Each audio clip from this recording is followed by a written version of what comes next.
أهل الدنيا مساكين خرجوا منها ولم يذوقوا أحلى ما فيها.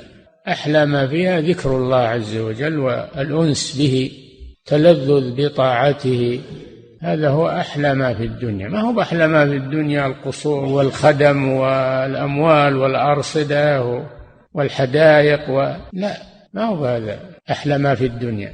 ربما أن الإنسان يملك الملايين والقصور المشيدة وعنده الأطعمة اللذيذة، ولكنه في هم وغم، يعيش قلقا والعياذ بالله، في سجن من همومه وأحزانه.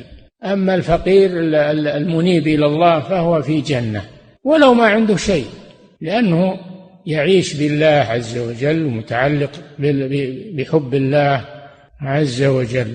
ولهذا يقول بعض الصالحين: لو يعلم الملوك وأبناء الملوك ما نحن فيه لجالدون عليه بالسيوف. الملوك وأبناء الملوك يبحثون عن الرفاهية ولكنهم ما ذاقوا الرفاهية الصحيحة، وهي ذكر الله والتلذذ بذكره وطاعته والعمل. نعم.